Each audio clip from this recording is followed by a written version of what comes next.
Jordan Belfort grew up in a simple family of accountants, but his ambitions took him too far. From absolute nerd who was bullied in his first day at job, because that is what you are, pond scum, to tremendous amount of money, ridiculous luxury, and tons of powers. Some call him a genius, others a madman. It's my house, my wife, Naomi. Even crazier. This is totally real-life story of extraordinary rise and fall of American dream. Inside the chaotic, adrenaline-fueled office of Stratton Oakmont, brokers aren't just closing deals, they're throwing darts by hurling dwarves at oversized targets. 2, 1, let's Welcome to the world of Jordan Belfort, a man who skyrocketed from humble beginnings to pulling in an astonishing $49 million a year. I made $49 million.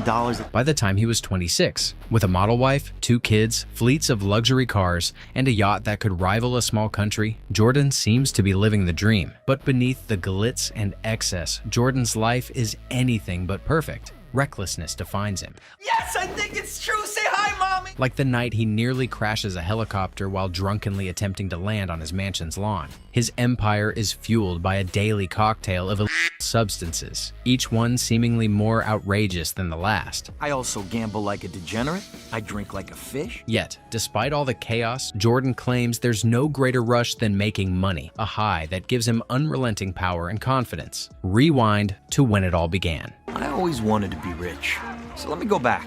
At 22, Jordan scored an internship at a prestigious Wall Street brokerage firm. With his supportive wife, Teresa, by his side on the bus ride to his first day, he steps into his new career with cautious optimism. However, Wall Street isn't exactly welcoming. A senior broker sneeringly dismisses him as a pissant, but his boss, Mark Hanna, sees something in Jordan. Senior broker here, he's just a worthless piker. Taking him under his wing, Mark introduces Jordan to the brutal, no-nonsense world of high-stakes trading. Mark's rules are simple and ruthless. Brokers don't care if stocks rise or fall. They win by getting clients to trade as much as possible. X on it, 86 and a quarter, 6 months gold. It's all about commission, and the goal is to keep clients reinvesting their gains rather than cashing out. To drive the point home, Mark unapologetically dives into his wild routine, from profanity-laden pep talks to boozy lunches and stress relief through highly questionable means. Pick up the fucking phone. Sorry. For Jordan, it's like a masterclass in greed and grit. He's captivated by the cutthroat energy of Wall Street, earning his broker's license in record time. But just as his career seems poised for takeoff, disaster strikes. On Jordan's very first day as a licensed broker, the infamous Black Monday crash obliterates the stock market. The firm collapses, leaving him jobless and uncertain about his future. Struggling to make ends meet, Jordan flips through job classifieds, while Teresa, ever supportive, offers to pawn her wedding ring so he doesn't have to sell TVs. We could pawn my engagement ring. Their search leads him to a far cry from Wall Street, a rundown brokerage selling penny stocks on the outskirts of town. The office is grim, more like a shabby call center than a sleek trading floor. Here, the brokers target blue-collar dreamers, pitching penny stocks from unknown companies as the next big thing. The job might not have Wall Street prestige, but the commission rate is staggering. 50% compared to Wall Street's measly 1%. Pink sheets, it's 50. Jordan spots the opportunity and pounces. Using his polished Wall Street skills, he charms his first client with an irresistible pitch. Your $6,000 investment could turn into $60,000. Welcome to the Investor Center. This is the kind of stock that changes lives. The room falls silent as everyone watches Jordan work his magic. When he closes the deal, securing the firm's largest sale to date and pocketing a $2,000 commission, his colleagues erupt in admiration. Jordan, energized by his success, realizes he's found his niche. Months later, Jordan's success starts to show. He buys a flashy new car, which catches the attention of his eccentric neighbor, Donnie Azoff. Overwhelmed by how much Jordan earns, Donnie quits his job on the spot and begs to partner with him. Together, the duo launches their own brokerage firm, recruiting a hilariously mismatched team of salespeople. Most of them have questionable backgrounds. You just said that everybody wants to get rich. With experience selling substances far less legal than stocks. Among the crew are Robbie, Chester, Brad, and Nikki, the group's lone lawyer and the only one with formal education. To kick things off, Jordan delivers a masterclass masterclass in the art of selling. He holds up a pen and challenges Brad. Sell me this pen. Sell me this pen right here. Without missing a beat, Brad smirks and replies, Write your name on this napkin. Jordan shrugs. I don't have anything to write with.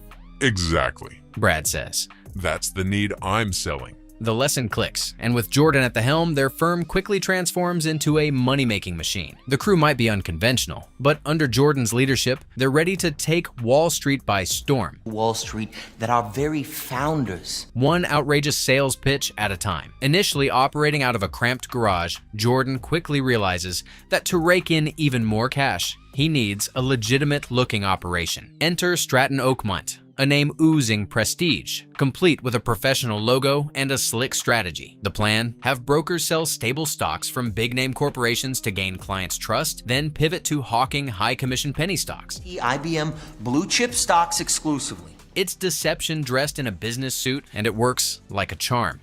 To keep his team laser-focused, Jordan writes foolproof sales scripts that become the office Bible. Soon, ambitious young brokers flock to Stratton Oakmont, all eager to cash in on the dream Jordan is selling. As the company grows, so do the celebrations. Office parties escalate into wild spectacles with live orchestras, ludicrous bets, and strippers parading through the halls. It's less a workplace and more a frat house on steroids. But their antics haven't gone unnoticed. The FBI, led by Agent Patrick Denham, starts monitoring Stratton Oakmont's suspicious activities. Oblivious to the storm brewing, Jordan agrees to an interview with Forbes magazine. A total hatchet. However, the resulting article dubs him a twisted Robin Hood and christens him the Wolf of Wall Street. Jordan is livid. Who do they think they are? He fumes. But his wife, Teresa, reassures him, Relax. Any publicity is good publicity. Great. You're in a huge magazine. The next morning proves her right. Dozens of eager, starry-eyed brokers line up outside his office, desperate to work for the infamous Wolf. Within weeks, Stratton Oakmont doubles in size, moving to a gleaming new office where chaos and debauchery reach legendary levels. The pandemonium becomes so unhinged that Jordan hires his fiery-tempered father, Max, to bring order to the madness. I know what it is, too much. Nicknamed Mad Max, Jordan's dad isn't one to mince words. When he discovers the team spent $26,000 on a single dinner, Max explodes, delivering a tirade that echoes through the halls. The brokers, unfazed, burst into laughter, already scheming their next ridiculous stunt, hiring dwarves for a dart-throwing contest. As Max storms out, the team scatters like guilty school kids, laughing as they dive headfirst into another round of excess. Later, Jordan opens up to his father about the cracks forming in his personal life between the endless stream of women, parties, and drugs. His marriage is crumbling. Sure, it's revolting by normal standards. Jordan says with a smirk. But who wants to live among the normals? His father, unimpressed, offers no sympathy, leaving Jordan to drown in his excesses. The chaos reaches new heights during a lavish party at Jordan's mansion, where he unveils ambitious plans to target larger companies with initial public offerings, IPOs. Companies to take public. IPO. By manipulating stock prices, Stratton Oakmont can pull off even bigger scams. To brainstorm ideas, the team indulges in every illicit substance they can find, turning the meeting into a drug-fueled circus. Amid the haze, someone suggests partnering with Steve Madden, a women's shoe designer and Donnie's old acquaintance. The idea sticks, and a new scam is born. At the same party, Jordan's wandering eye lands on Naomi, a stunning woman who immediately commands the room's attention. Despite disapproving looks from Teresa and Naomi's boyfriend, Jordan shamelessly flirts, sparking undeniable chemistry. You like to jet ski? I've never done it before. Later, Naomi agrees to dinner with him. Over playful banter, Jordan's imagination runs wild. When he drops her off, she coyly invites him up for tea. For a moment, he hesitates, considering returning to his wife. But Naomi steps out completely nude, and his hesitation vanishes. The two begin a passionate affair. It doesn't take long for the truth to unravel. One day, Teresa catches them in the back seat of a limousine. You! Get out of the car! Stunned and heartbroken, she doesn't even speak. 3 days later, Jordan files for divorce. Wasting no time, he moves in with Naomi, who embraces the extravagant lifestyle with open arms. Together, they dive deeper into the world of endless cash and even fewer rules. Meanwhile, Stratton Oakmont's profits skyrocket through increasingly illegal schemes. The money flows so fast that Jordan struggles to find ways to spend it. To shield himself from inevitable scrutiny, he hires a personal lawyer, $700 an hour to be the voice. ensuring his empire can continue to operate in the shadows. For Jordan, the line between success and self-destruction grows thinner by the day. Jordan proposes to Naomi in the only way he knows how, extravagantly, and celebrates with a $2 million bachelor party in Las Vegas, a debauched spectacle of excess. At their over-the-top wedding, Jordan meets Naomi's charming Aunt Emma from London, The donuts, I see. who becomes an instant favorite. As a grand wedding gift, he surprises Naomi with a yacht aptly named after her. For a brief moment, life feels perfect, and the couple radiates happiness. You like it? Yeah. But the facade of their perfect life cracks within a year and a half. One fiery night, Naomi hurls a glass of water in Jordan's face after discovering he spent the previous evening discussing business with a hired companion. The next blow comes when Jordan, heavily intoxicated, attempts to land his helicopter on their front lawn, obliterating the grass and triggering the alarm which wakes their daughter Skylar. Helicopter and woke up Skylar. These explosive fights become routine, each one escalating to absurd levels of drama. Yet, just as quickly, the couple finds themselves in passionate reconciliations, as if chaos is the foundation of their bond. Greek tragedy, honey, oh my God! At work, the much-anticipated Steve Madden IPO finally arrives. Steve, the nervous shoe designer, visits the Stratton Oakmont office, only to be met with jeers and mockery from the unruly brokers. They pelt him with trash, clearly unimpressed by his lackluster presentation. Jordan steps in, seizing the moment to inspire his team with a rousing speech. He paints Steve as a visionary who's reshaping the world of fashion, reframing the awkward moment into an opportunity for profit. The brokers shift gears, rallying behind the IPO with fervor. The Steve Madden IPO becomes a roaring success, bringing in staggering profits for the firm. $22 million! However, Jordan's victory lap is cut short when he learns the FBI is closing in on him. They've acquired incriminating photos from his wedding and launched an official investigation into his business dealings. Copy of your wedding video. FBI? Alarmed, Jordan consults a private investigator who delivers a harsh reality check. Bribing Agent Denham, the lead investigator, is a dead end. Agent Denham, this is Agent Hughes. Hi, how are you? But Jordan, ever the schemer, refuses to accept defeat. In a last-ditch effort, Jordan invites Denham and his partner aboard his luxurious yacht. He rolls out his usual charm offensive: lavish spreads of food, endless champagne, and a grand tour of the opulent vessel. But Denham isn't buying it. The meeting devolves into thinly veiled threats and outright insults, leaving no doubt that Jordan has made an enemy out of the determined agent. Facing mounting pressure, A year's salary right here. Jordan turns to Swiss banking to hide his illicit wealth. During a chaotic transatlantic flight, fueled by substances, he spirals out of control. He assaults a flight attendant and even brawls with the pilot, who has no choice but to restrain him to a chair. When Jordan finally sobers up, Donnie gleefully recounts his antics. Thanks to Nikki's legal connections, Jordan narrowly avoids jail upon landing. Once in Switzerland, Jordan meets with banker Sorrel, an expert in navigating criminal financial loopholes. Sorrel outlines a plan to open an account under the name of a non-US citizen to keep the funds hidden. Let's get down to it. What would you like to know?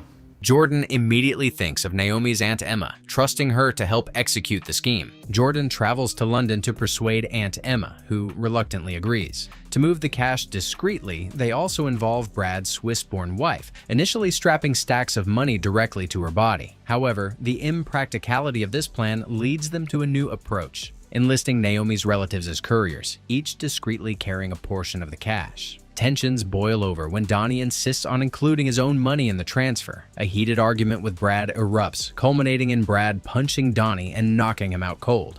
You dress like shit, so... On the day of the operation, Donnie reignites the feud, loudly demanding an apology from Brad. Their commotion catches the attention of the police. In a panic, Donnie drops a briefcase filled with cash and flees, leaving Brad to face arrest and interrogation. As the chaos of the money laundering scheme unfolds, Donnie stumbles upon a stash of rare pills with a notorious reputation. Time's as powerful as anything available today. Intrigued by their legendary potency, Jordan can't resist trying them. At first, the pills seem disappointingly ineffective, leading the pair to recklessly double their dosage. Just as they start feeling the effects, Naomi, now heavily pregnant with their second child, interrupts Jordan to take an urgent phone call. Jordan's chaos catches up to him when his private investigator delivers bad news. Brad has been arrested. Friend there, Brad, your little buddy, he's in jail.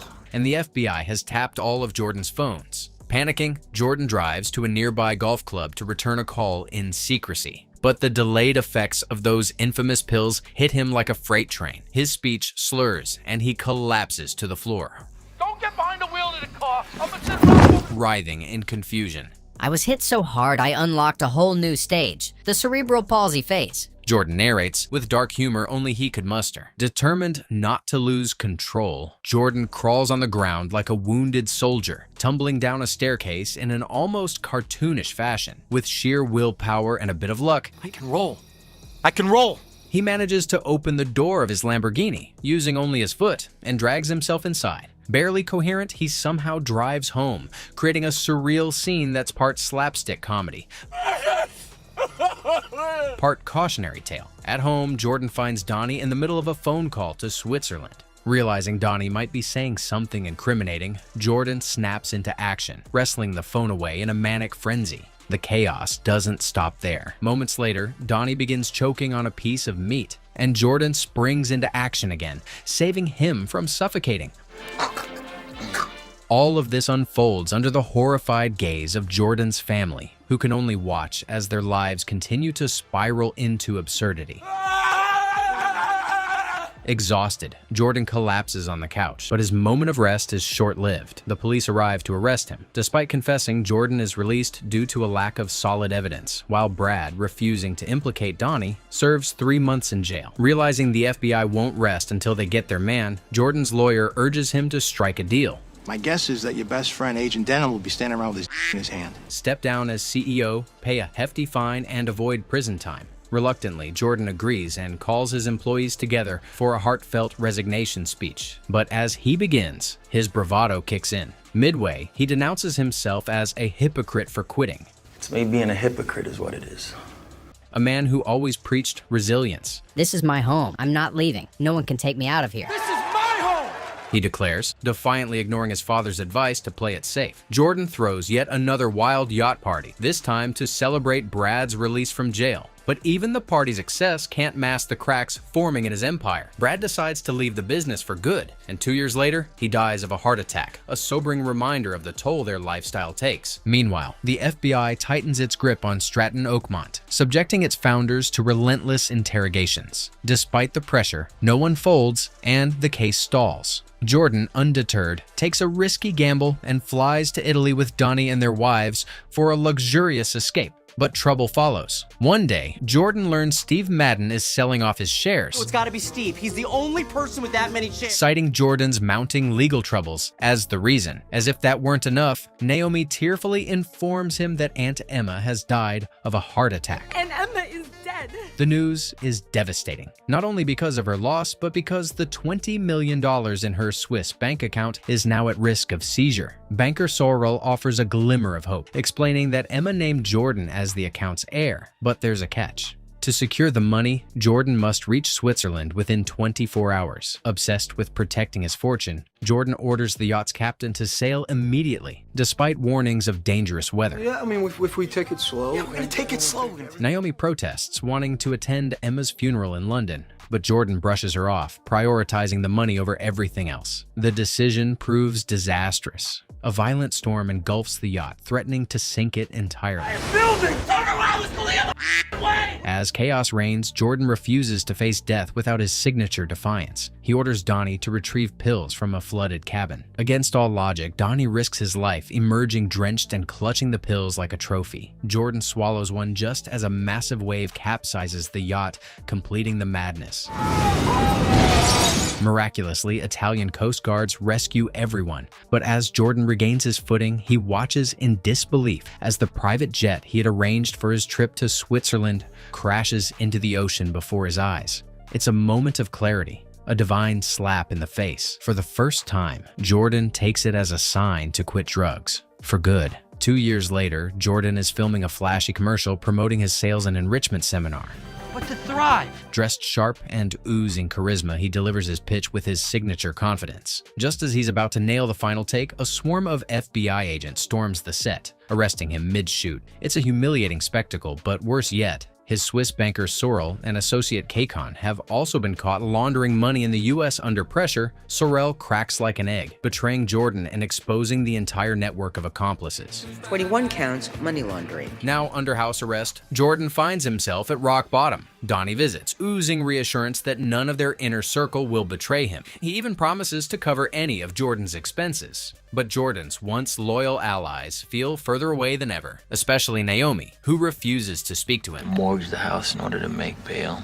As sobriety dulls his life into a monotonous haze, Jordan starts to unravel. The FBI presents him with a lifeline: cooperate and inform on his colleagues to dodge a crushing 20-year sentence. Jordan wrestles with the offer, knowing someone from Stratton Oakmont might flip first. Torn, he buys himself time to decide. At home, Jordan tries to salvage his relationship with Naomi, professing his love and begging her for another chance. Everyone's gonna have to give information on this. But Naomi's resolve is steely. She announces she's filing for divorce. I want a divorce.